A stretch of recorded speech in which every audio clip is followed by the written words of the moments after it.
Collor, o Temer já foi preso, Lula já foi preso, Bolsonaro, se condenado no inquérito do golpe, pode ser preso. Essa é a primeira informação, a tragédia, né, da política brasileira, por diferentes motivos, e a gente pode debater isso. E 2, sobre o que sobrou da Lava Jato, com base nesse histórico. Então, Collor preso, se eu não me engano, o único investigado preso de relevo da Lava Jato é um ex-diretor da Petrobras, indicado pelo PT, Renato Duque, que era o diretor de serviços.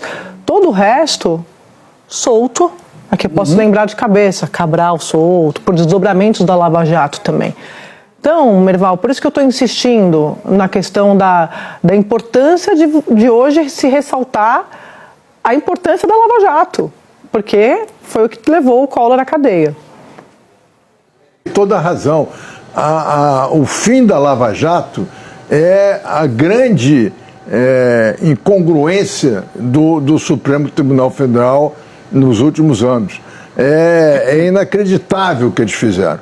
Porque uma coisa é você punir eventuais erros do juiz Moro, do então juiz Moro. Você anula as coisas que ele fez, mas prossegue todos os julgamentos, todos os processos. Ao contrário, foram todos anulados, prescreveram com base na primeira decisão, que teoricamente era só sobre o triplex do Guarujá. Acabou sendo sobre a Lava Jato e o fim da Lava Jato. E eu estou convencido que o objetivo era esse, político, acabar com a Lava Jato. Era o acordo, tal acordo que o Romero Jucá falou, com o STF e tudo. Então, o fim da Lava Jato é a grande incongruência do Supremo. A partir dali, a corrupção voltou a tomar conta do país e não há mais saída, porque a impunidade é o que prevaleceu com a decisão de acabar com a Lava Jato. Deixa eu jogar aqui no meu blog um desdobramento já de bastidor dessa decisão do ministro Moraes, entendida ali por integrantes da corte e também pelo entorno bolsonarista.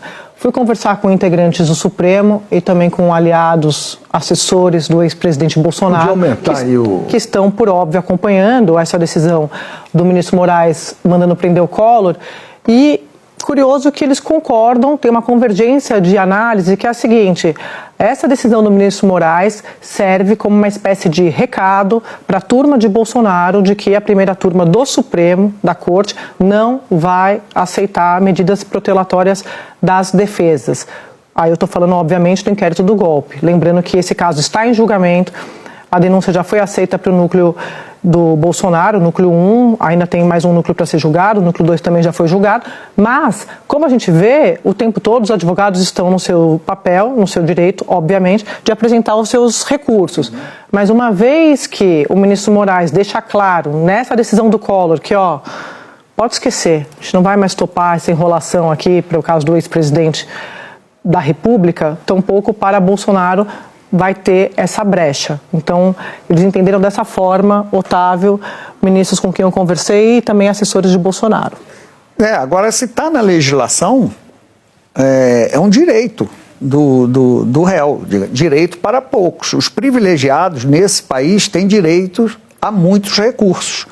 O pobre que vai para a cadeia não tem direito a nada, porque ele não tem dinheiro. Existe a defensoria, existe, que faz um belo papel. Mas você imagina quanto que o Collor gasta com advogados. Os advogados.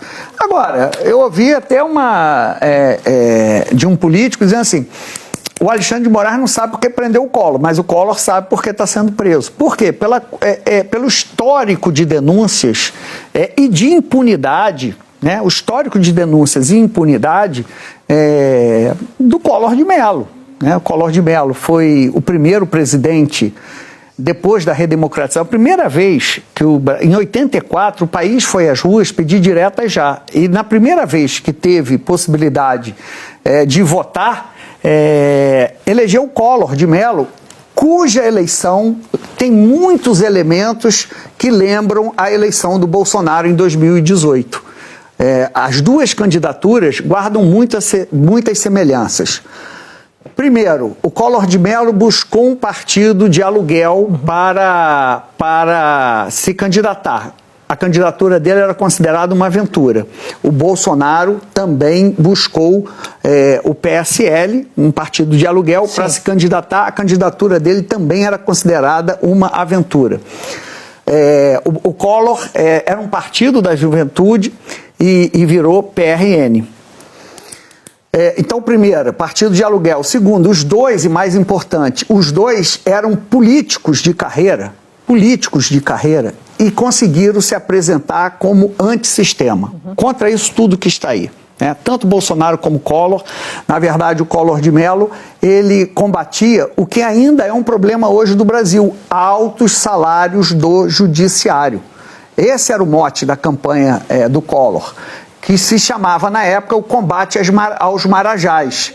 E aí tem rapidamente, eu não quero me alongar, tem uma história muito interessante, que existia um desembargador em Alagoas que recebia, igual hoje tem os penduricalhos, recebia muito penduricalho.